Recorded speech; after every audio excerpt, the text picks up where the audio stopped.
مرحبا بكم في القناة. اليوم غادي نصاوب معكم الطورطية الإسبانية على الطريقة الأصلية وبواحد الطريقة اللي هي سهلة، وغادي نوريكم الأسرار كيفاش تجيكم طالعة.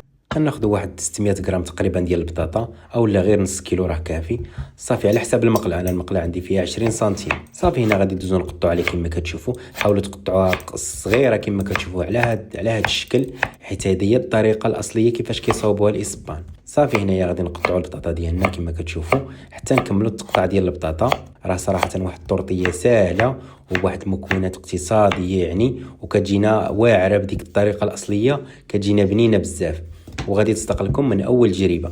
صافي غادي نجيب واحد المقله كما كتشوفوا، غادي نديروا فيها هذيك البطاطا ديالنا. غادي تجيبوا واحد جوج بصلات يكونوا مويان في الحجم.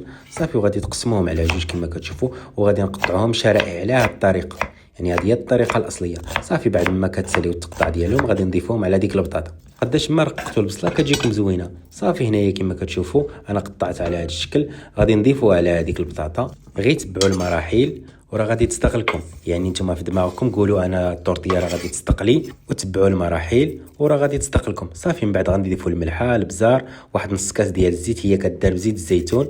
الا ما كانش عندكم تقدروا ديروا زيت العادي. غادي نحكوا واحد جوج فصوص ديال الثومه. صافي وغادي نديروا على واحد النار اللي هي متوسطه. غادي نبقى نحركوا المكونات ديالنا حتى كيتشحروا مزيان، يعني خاصهم يطيبوا، يعني خصهم حتى يطيبوا مزيان. صافي غادي نبقاو نحركوهم كما كتشوفوا. شحال من واحد دابا غادي يشوف باللي كاين الزيت بزاف، ولكن هي في الاصل راه كيديروا اكثر من هذه الكميه. انا درت اقل من الكميه اللي داروا. في الاصل الشيفان الاسبانيين كيديروا الزيت اكثر من اللي درت انايا، ولكن انا حاولت نقص ديك الكميه. صافي من بعد غنجيب واحد الباول وغادي نديروا فيها واحد 5 ديال البيضات يكونوا متوسطين ديال الحجم.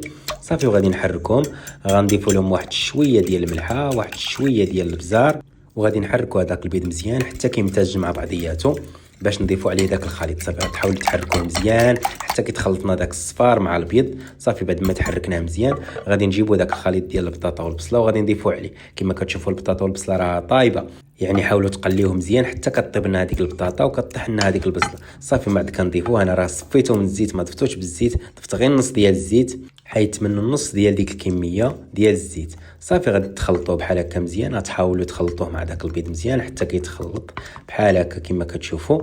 صافي من بعد غادي نخليه واحد 5 ديال الدقائق يرتاح. غادي نجيبوا المقله اللي قلينا فيها البصله والبطاطا، غنضيفوا لها شويه ديال الزيت بعد ما ارتاح لنا الخليط. صافي غادي نضيفوا الخليط ديالنا للمقله وغادي نحاولوا نقادوه مزيان باش كتجينا الطورطيه طالعه وكتجينا في واحد المنظر مزيان.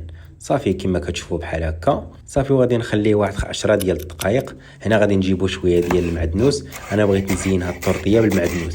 بعد ما طابت لنا الطورطيه من الجهه التحتانيه دابا غادي ندوزو نقلبوها. غادي تجيبوا شي غطايه كما بحال هذه ولا الغطايه العاديه ولا شي طبسيل. صافي وغادي تقلبوها. فاش كتقلبوها كديروا شويه ديال الزيت عاوتاني.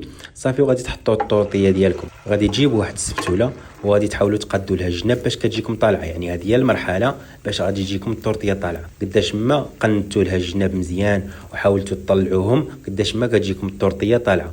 يعني السر هو في داك التطلع ديال الجناب، حاولوا تطلعوهم مزيان باش كتجيكم طالعه. الا وصلتوا لهنا ما تنساوش تشتركوا في القناه وتخليو لنا واحد الكومنتير زوين، وبالصحه والراحه، ونشوفكم فيديو جديد مع وصفه جديده وبمذاق مختلف. شوفوا الطورطيه راه كتجي طالعه، شوفوا كيفاش قطعتها، صراحه كتجي طالعه بديك الطريقه اللي وريتكم وبواحد المذاق لذيذ بزاف. كنصحكم تجربوها، راك ما غاديش تندموا.